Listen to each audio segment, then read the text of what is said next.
today we are starting with cost accounting और majority के लिए कॉस्ट अकाउंटिंग सब्जेक्ट ही अपने आप में एक नया सब्जेक्ट है। हम लोग समझने जा रहे हैं कॉस्ट अकाउंटिंग क्या चीज है।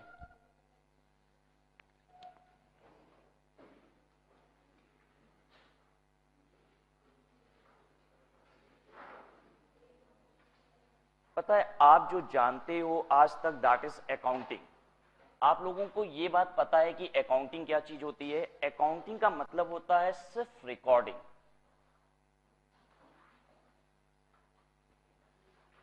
जो इवेंट हो चुका है उसे रिकॉर्ड कर दिया, इसी को कहा जाता है अकाउंटिंग। हम अगर बात करें जिस अकाउंटिंग को आप बहुत अच्छे से पहचानते हो, जिसे आप पॉपुलरली अकाउंट्स कहते हो, दैट इज फाइनेंशियल अकाउंटिंग। आप जिस अकाउंटिंग को पहचानते हो that is financial accounting. Financial का मतलब होता है मनी रिलेटेड।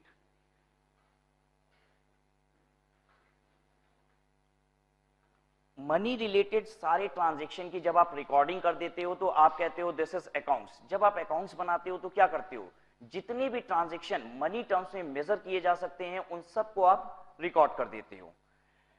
हम जो अकाउंटिंग जानते हैं दैट इज फाइनेंशियल अकाउंटिंग, लेकिन अब हम लोग सीखने जा रहे हैं what is this cost accounting. जब आप रिकॉर्ड करते हो transactions which are related to cost, then it is cost accounting. अपने आप में कॉस्ट अकाउंटिंग का मतलब यह है कि आपको कॉस्ट की रिकॉर्डिंग करनी होती है, कॉस्ट की जोड़ लगानी होती है। कॉस्ट की जोड़ लगाने की जरूरत किसको पड़ती है?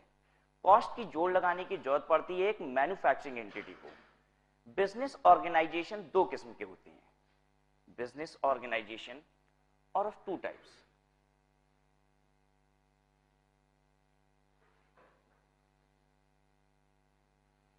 एक होते हैं ट्रेडिंग ऑर्गेनाइजेशंस और दूसरे होते हैं मैन्युफैक्चरिंग ऑर्गेनाइजेशन।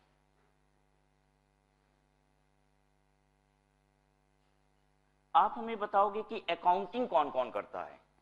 अकाउंट्स कौन बनाता है? ट्रेडिंग ऑर्गेनाइजेशन बनाते हैं कि मैन्युफैक्चरिंग ऑर्गेनाइजेशन बनाते हैं? दोनों ही बनाते हैं। फाइनेंशियल अकाउंटिंग ये दोनों ही कर रहे होते हैं। लेकिन अपने प्रोडक्ट की कीमत निकालने की जरूरत किसको पड़ती है? जो प्रोडक्ट बनाता है। कॉस्टिंग का मतलब है प्रोडक्ट की लागत निकालना, प्रोडक्ट की कॉस्ट निकालना, और प्रोडक्ट की कॉस्ट निकालने की जरूरत पड़ती है जो लोग प्रोडक्ट बनाते हैं, दैट इज मैन्युफैक्चरिंग ऑर्गेनाइजेशन। इन्हीं को जरूरत पड़ती है कॉस्ट अकाउंटिंग करने की।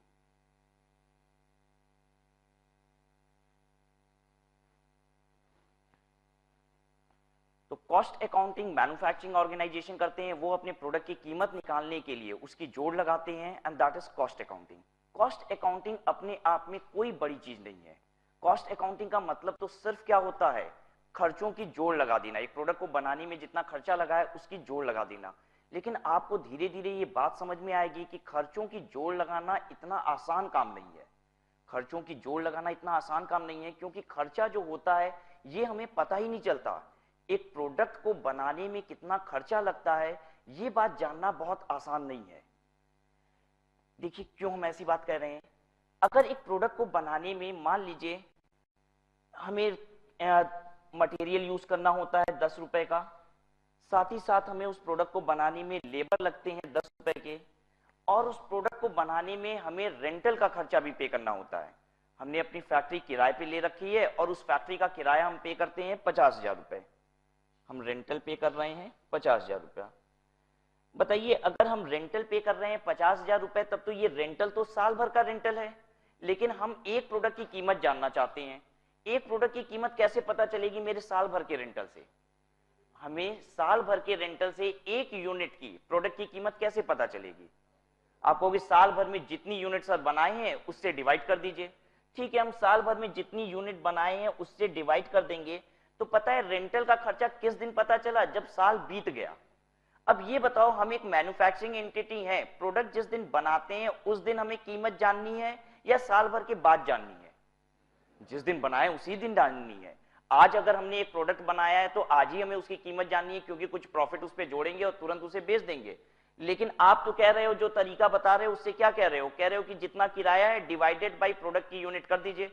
अरे प्रोडक्ट की यूनिट तो तब पता चलेगा जब पूरा साल बीत जाएगा, और जब पूरा साल बीत जाएगा तब हम प्रोडक्ट की कीमत जान पाएंगे। तो इसका मतलब ये है कि हर मैन्युफैक्चरिंग एंटिटी पहले तो साल भर क्या करे, कि प्रोडक्ट बनाते जाए, साल का अंत हो तो कीमत निकाले और फिर उसके बाद प्रोडक्ट को बेचे।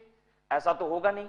अगर हम एक मैन्युफैक्चरिंग एंटिटी है, प्रोडक्ट आज बनाते हैं, तो सेल भी कब करेंगे? आज ही सेल करना पसंद करेंगे। तो अगर ये कीमत हमें आज ही जाननी है तो इसके लिए एक टेक्निक यूज होता है और उस टेक्निक को कहा जाता है कॉस्टिंग। तो इनफैक्ट इंस्टीट्यूट जो हमारे सब्जेक्ट का नाम रखती है दैट इज कॉस्ट अकाउंटिंग। लेकिन कॉस्ट अकाउंटिंग फिजिबल ही नहीं है, पॉसिबल ही नहीं है जब तक कि हम वो टेक्निक अप्लाई ना करें जिससे हम कॉस्ट को जान पाएंगे।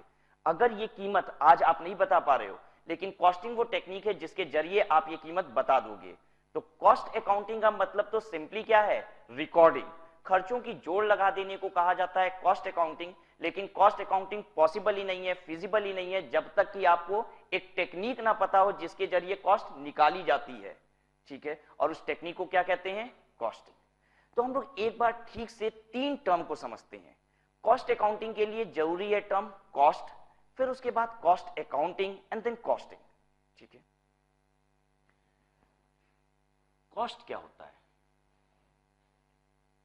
अगर खर्चे की दुनिया इतनी बड़ी है तो कॉस्ट सिर्फ इतना बड़ा है। अगर खर्चे की दुनिया इतनी बड़ी है, फाइनेंशियल अकाउंटिंग के खर्चे की बात कर रहे हैं, जब हम फाइनेंशियल अकाउंटिंग यानी कि जब अकाउंट्स करते हैं तो क्या करते हैं? हर खर्चा जो मॉनेटरी टर्म्स में मेजर किया जाता है उन सबको रिकॉर्ड कर देते हैं। अगर फाइनेंशियल अकाउंटिंग के खर्चे की दुनिया इतनी बड़ी है तो कॉस्ट सिर्फ इतना सा है। मतलब कॉस्ट उस फाइनेंशियल अकाउंटिंग के खर्चों का एक हिस्सा है जिससे एक प्रोडक्ट को बनाया जाता है और बेचा जाता है। मतलब कॉस्ट शुरू कहां से होता है? कॉस्ट की दुनिया शुरू होती है प्रोडक्शन से। प्रोडक्शन शुरू हुआ, कॉस्ट की दुनिया शुरू हो गई। और पता है ये दुनिया कब खत्म हो जाती है कॉस्ट की? डिस्ट्रीब्यूशन पे आके। जैसे ही डिस्ट्रीब्यूशन हुआ ये दुनिया खत्म हो गई। तो कॉस्ट शुरू होता है प्रोडक्शन से और खत्म हो जाता है आके डिस्ट्रीब्यूशन पे। प्रोडक्शन का मतलब प्रोडक्ट को बनाना स्टार्ट करना है और डिस्ट्रीब्यूशन का मतलब उसे बेच देना है।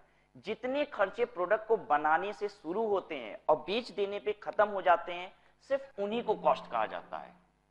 तो कॉस्ट प्रोडक्शन से लेके डिस्ट्रीब्यूशन तक के खर्चे हैं।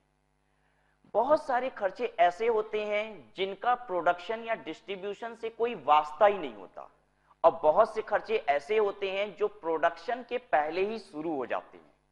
फिर से बात को सुनिए, वो खर्चे जो प्रोडक्शन से शुरू होते हैं और डिस्ट्रीब्यूशन पे आके खत्म हो जाते हैं, सिर्फ उतने ही खर्चे क्या कहलाते हैं? कॉस्ट। और बहुत सारे खर्चे ऐसे होते हैं जिनका प्रोडक्शन और डिस्ट्रीब्यूशन से कोई वास्ता ही नहीं होता। दूसरी बात, कुछ खर्चे ऐसे होते हैं जो प्रोडक्शन शुरू होने के पहले ही हो जाते हैं। मतलब कुछ खर्चे ऐसे होते हैं जो इधर लग रहे हैं, और कुछ खर्चे ऐसे होते हैं जो इवन प्रोडक्ट डिस्ट्रीब्यूट हो गया उसके बाद भी लग रहे हैं, और कुछ खर्चे ऐसे हैं जो इस दौरान लग रहे हैं लेकिन प्रोडक्शन और डिस्ट्रीब्यूशन से कोई वास्ता ही नहीं है। वो सब कॉस्ट नहीं होती हैं। तो हम लोग समझने जा रहे हैं कि ऐसे कौन कौन से खर्चे हैं जो प्रोडक्शन के पहले शुरू हो जाते हैं, डिस्ट्रीब्यूशन के बाद भी लगते हैं, और कुछ खर्चे ऐसे जो प्रोडक्शन और डिस्ट्रीब्यूशन के दौरान लगते हैं लेकिन प्रोडक्शन और डिस्ट्रीब्यूशन से उनका कोई वास्ता नहीं है। ठीक है, वो सब कॉस्ट नहीं होते। वो सब कॉस्ट नहीं होते। जो खर्चे प्रोडक्शन से शुरू होते हैं, डिस्ट्रीब्यूशन पे खत्म हो जाते हैं और प्रोडक्शन और डिस्ट्रीब्यूशन की वजह से होते हैं, सिर्फ वही कॉस्ट होते हैं। Income tax.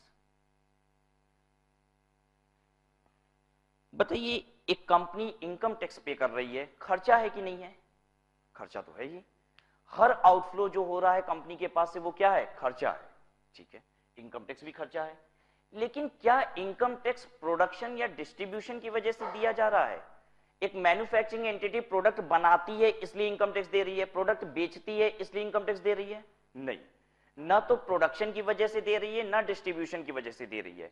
मान लीजिए हम एक कंपनी है, लाखों यूनिट बनाते हैं, लाखों यूनिट बेचते हैं, लेकिन प्रॉफिट नहीं कमाते, तो क्या टैक्स देना है हमको? नहीं, प्रॉफिट कमाएंगे तभी टैक्स देना है। यानी अगर हम प्रोडक्शन करते हैं और डिस्ट्रीब्यूशन करते हैं तो उसकी वजह से टैक्स नहीं दिया जाता। प्रोडक्शन और डिस्ट्रीब्यूशन का रिजल्ट अगर पॉजिटिव होता है, मतलब प्रॉफिट कमाते हैं, तब हमें इनकम टैक्स देना होता है। तो क्या इनकम टैक्स का प्रोडक्शन और डिस्ट्रीब्यूशन से कोई वास्ता है? नहीं, कोई रिलेशन ही नहीं है। इनकम टैक्स का प्रोडक्शन और डिस्ट्रीब्यूशन से कोई रिलेशन नहीं है। हम प्रोडक्ट बनाते हैं, बेचते हैं, इसलिए टैक्सेस थोड़ी ना पे करते हैं। हम टैक्सेस क्यों पे कर रहे हैं? हम टैक्सेस इसलिए पे कर रहे हैं क्योंकि हमने प्रॉफिट कमाया है। ठीक है, हम लाखों करोड़ों यूनिट बनाएं बेचें, अगर प्रॉफिट ना कमाए तो हमको टैक्सेस पे करने की जरूरत कभी नहीं पड़ेगी, यानी इनकम टैक्स कॉस्ट नहीं है।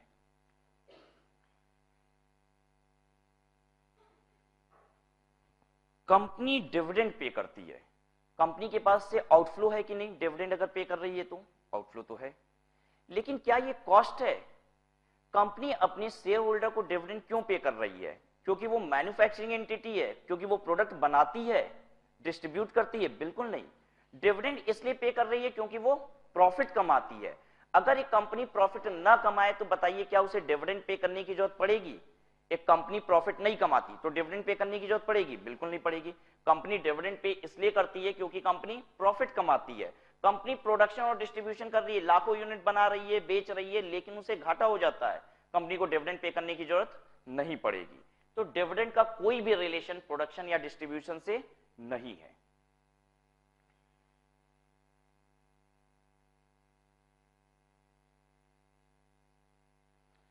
जब भी हम एक प्रोजेक्ट लगाते हैं, एक बिजनेस इनिशिएट करते हैं, तो उस बिजनेस को इनिशिएट करने के लिए हम एक लोन लेते हैं, ठीक है?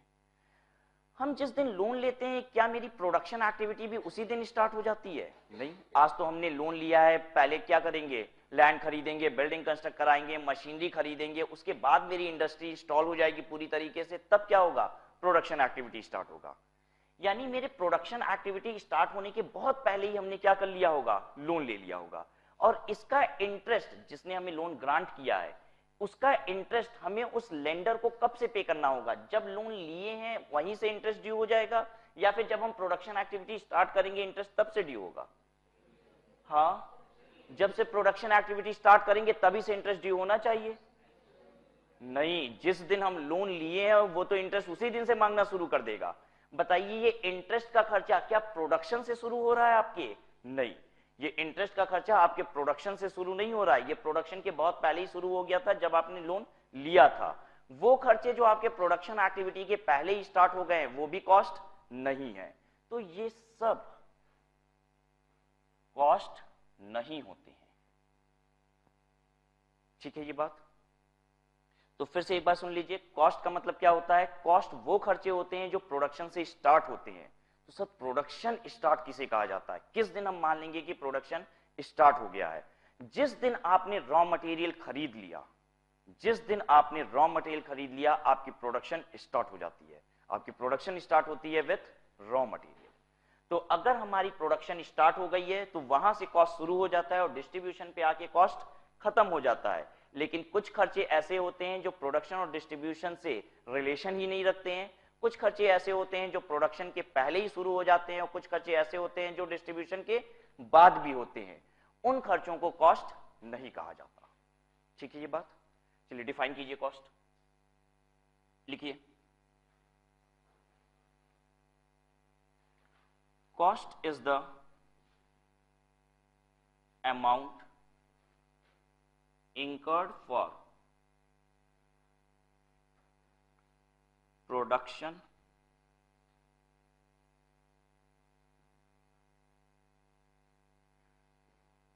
and distribution of goods, distribution of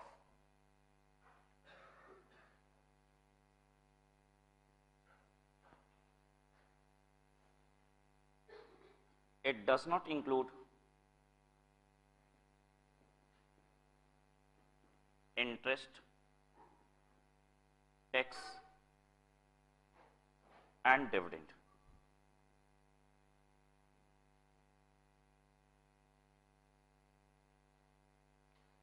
So cost is the amount incurred for production and distribution of product. It does not include interest, tax and dividend. दूसरे टर्म से भी अपने आप को फैमिलाइज करते हैं, that is cost accounting. Cost accounting ये हमारे सब्जेक्ट का नाम, ठीक है? Cost accounting. अकाउंटिंग का मतलब तो सिर्फ क्या होता है? Recording.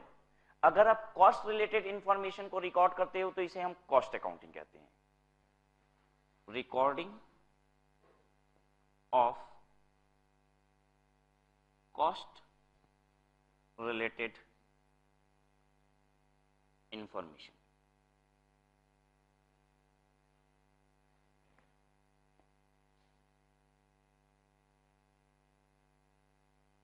Recording of cost related information he cost accounting होता है।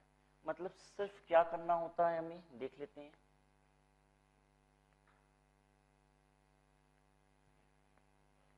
कॉस्ट कंप्राइजेस ऑफ, कॉस्ट के क्या क्या कंपोनेंट होते हैं? Cost comprises of just three things, material, labour and expenses. Cost का मतलब तीन चीजें होती हैं, मटेरियल, लेबर, एक्सपेंसेस। मटेरियल का मतलब रॉ मटेरियल ही है। लेबर का मतलब सभी किस्म के मैन पावर से है, man power.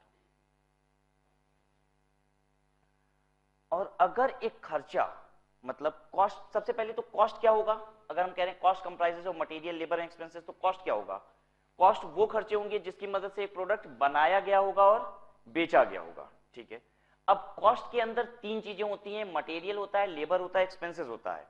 Raw material, man power और इसके अलावा जितने भी बाकी खर्चे हैं, अगर वो कॉस्ट हैं तो क्या कहलाएंगे? एक्सपेंसेस, ठीक है।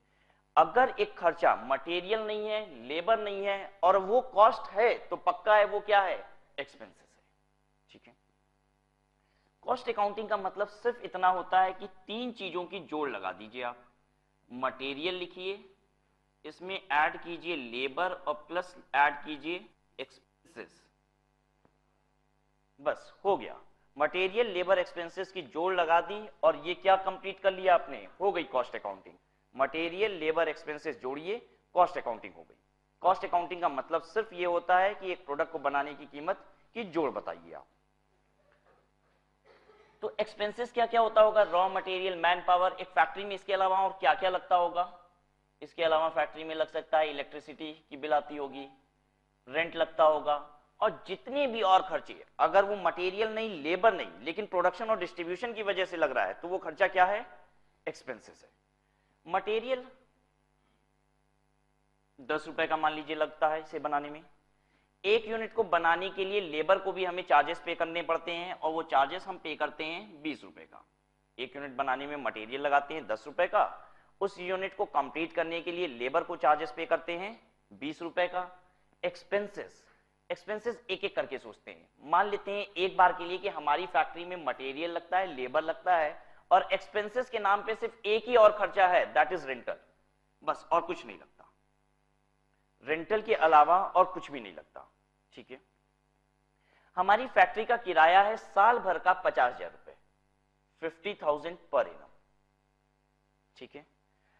हमें लेकिन निकालना क्या है? यहां पे एक यूनिट की कीमत, हमने जो एक यूनिट प्रोडक्ट बनाया है उसकी कीमत कितनी है? तो 50,000 से हमको क्या डिवाइड करना पड़ेगा? 50,000 डिवाइडेड बाई एनुअल प्रोडक्शन। और एनुअल प्रोडक्शन आपको किस दिन पता चलेगी? जिस दिन आप ये प्रोडक्ट बना रहे हो पहला पहला, या फिर साल भर जब बीत जाएगा तब पता चलेगा? जब साल भर बीत जाएगा तब पता चलेगा। लेकिन ये बात तो आप बहुत अच्छे से समझते हो, क्या हम साल भर इंतजार कर सकते हैं अपने प्रोडक्ट की कीमत को जानने के लिए? रुक जाते हैं, पहले साल भर बीतने देखते हैं कितना यूनिट हम प्रोडक्ट बना लेते हैं, फिर उसके बाद अपनी कॉस्ट को जानेंगे। ऐसा नहीं कर सकते। आज अगर हम एक प्रोडक्ट बनाते हैं तो उसकी कीमत भी हमें कब जाननी है? आज ही जाननी है।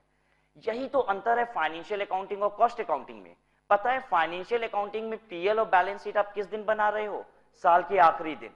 बताइए क्या हर कोई पीएल और बैलेंस शीट बनाने के लिए साल भर रुक सकता है?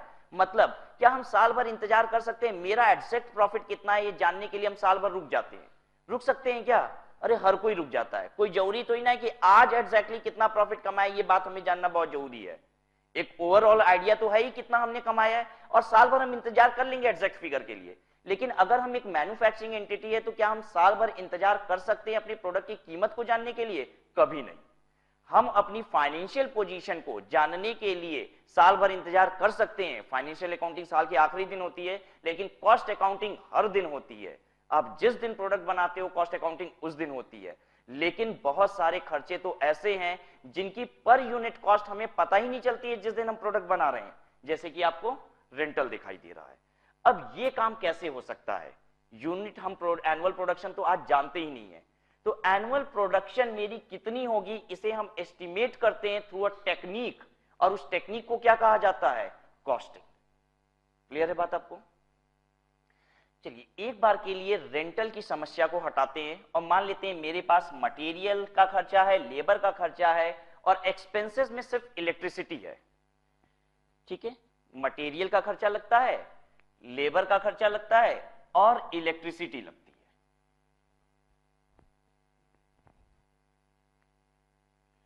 तो इलेक्ट्रिसिटी लगती है तो इलेक्ट्रिसिटी का बिल कैसे आता है? मंथली बिल आता है।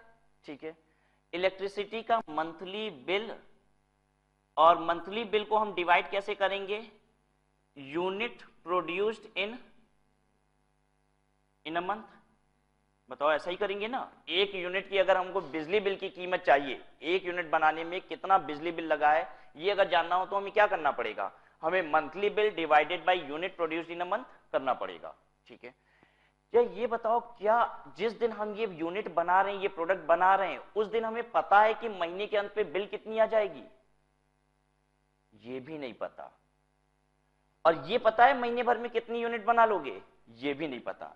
रेंटल में तो कम से कम एक चीज पता थी, रेंटल में तुम क्या कर रहे थे? Rent divided by unit produced in a year. Rental पता था, बस डिनोमिनेटर को एस्टिमेट करना था। यहां तो ना तो न्यूमरेटर पता है आपको, मंथली बिल पता है बिजली बिल कितना आ जाएगा, और ना ही ये पता है कि एक महीने में आप कितनी यूनिट बना लोगे। जब ये बताइए, जब हमें ये दोनों चीज नहीं पता है तो हम खर्चे को कैसे निकालें? बिजली बिल का खर्चा एक यूनिट पे कितना आ रहा है ये बात कैसे पता चलेगी? Again with the help of a technique that is known as costing. ठीक है ये बात? चलिए तो हम लोग लिखते हैं कॉस्टिंग क्या चीज होती है। लिखिए, costing is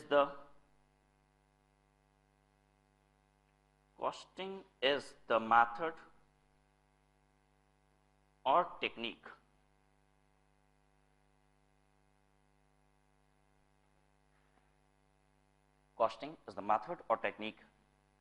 with the help of which cost can be ascertained.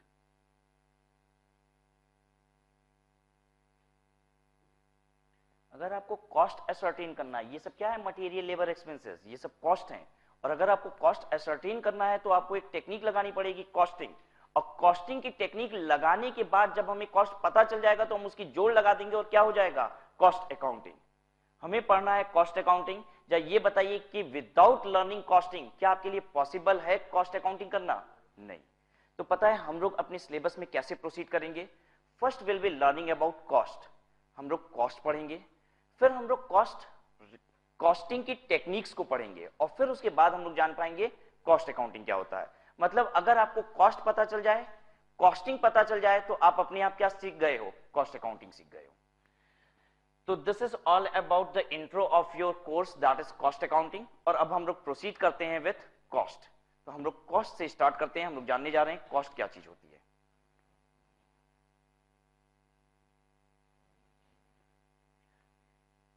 Cost तीन चीजें होती हैं। क्या क्या? Material, labour and expenses. Cost का मतलब होता है मटेरियल, लेबर एंड एक्सपेंसेस। अगर एक खर्चा मटेरियल नहीं है, लेबर नहीं है और वो कॉस्ट है तो इसका मतलब वो एक्सपेंसेस होगा।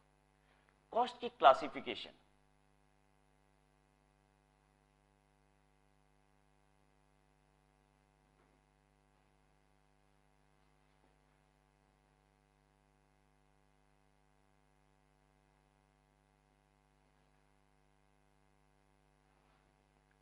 Classification of cost on the basis of nature. अगर हम on the basis of nature cost को क्लासिफाई करते हैं तो कॉस्ट होता है डायरेक्ट कॉस्ट और ये होता है इनडायरेक्ट कॉस्ट।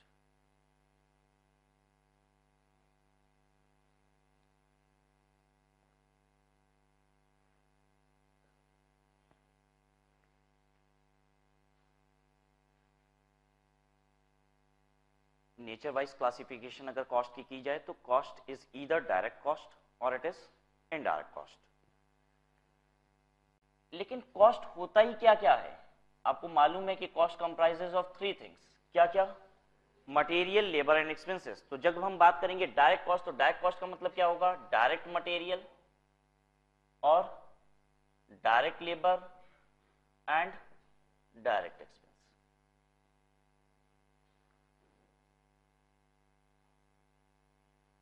अगर हम बात करेंगे इनडायरेक्ट कॉस्ट की, तो ये क्या क्या चीजें होंगी? ये होगा इनडायरेक्ट मटेरियल, इनडायरेक्ट लेबर, और क्या होगा? Indirect expenses.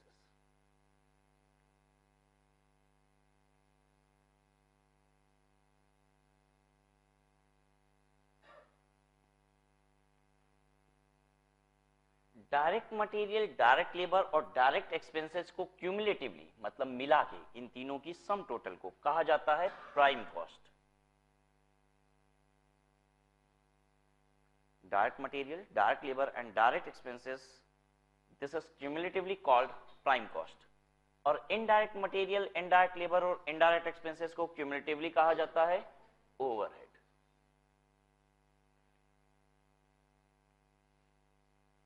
हम लोग डायरेक्ट मटेरियल को, डायरेक्ट लेबर को और डायरेक्ट एक्सपेंसेस की जोड़ को कहते हैं प्राइम कॉस्ट, और सभी indirect material, labour and expenses को मिला के बोलते हैं ओवरहेड। तो देखिए, अगर हमें क्लासिफिकेशन जाननी है on the basis of nature, तो हमें कैसे जानना होगा? हमें जानना होगा direct material versus indirect material. ठीक है, क्या ऐसा भी कभी होगा कि हम लोग पहचान ही नहीं पा रहे हैं कि ये मटेरियल है कि लेबर है? मिस्टर एक्स एक लेबर खड़ा है, उसको 50 रुपए दिए, पहचान ही नहीं पा रहे ये मटेरियल है कि लेबर है, लग रहा है कि ये रॉ मटेरियल है। ऐसा भी हो सकता है क्या? नहीं, हम लोग मटेरियल, लेबर और एक्सपेंसेस को तो बहुत अच्छे से पहचान लेंगे। रॉ मटेरियल हमें पहचानने आता है, लेबर पहचानने आता है, और अगर वो मटेरियल नहीं है, लेबर नहीं है, तो वो एक्सपेंसेस है। अगर हमें क्लासिफिकेशन सीखनी है तो हमें क्या क्लासिफिकेशन सीखनी है? हमें कंपैरिजन जानना है डायरेक्ट और इनडायरेक्ट मटेरियल का। हमें सीखना है डायरेक्ट लेबर और इनडायरेक्ट लेबर की क्लासिफिकेशन। हमें सीखनी है डायरेक्ट एक्सपेंस और इनडायरेक्ट एक्सपेंसेस की क्लासिफिकेशन। ठीक है, तो एक एक करके नेचर वाइज क्लासिफिकेशन स्टार्ट करते हैं। सबसे पहले हम लोग बात करेंगे direct material versus indirect material.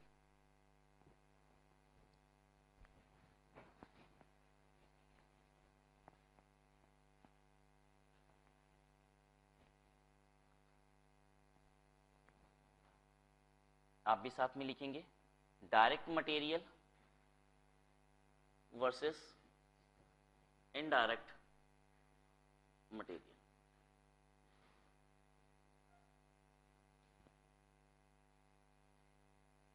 हम कैसे पहचानेंगे कि एक मटेरियल डायरेक्ट मटेरियल है या फिर इनडायरेक्ट मटेरियल है? लिखिए, a material is said to be direct material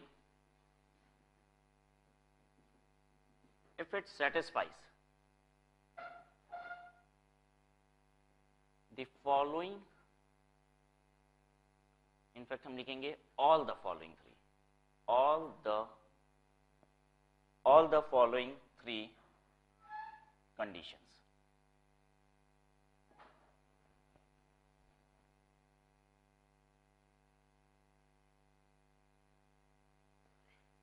A material is said to be direct material if it satisfies all the following three conditions. और वो कंडीशन क्या क्या होती हैं? लिखिए, डायरेक्टली ट्रेसेबल,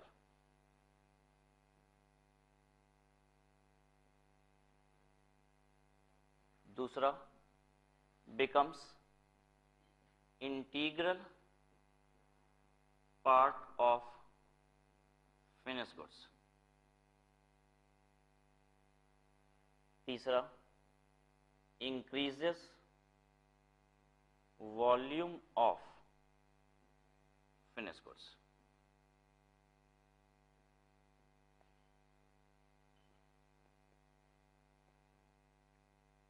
एक मटेरियल को डायरेक्ट मटेरियल तब कहा जाता है जब ये तीन कंडीशन वो मटेरियल सेटिस्फाई कर रही होती है। Directly traceable, becomes integral part of finished goods, increases volume of finished goods.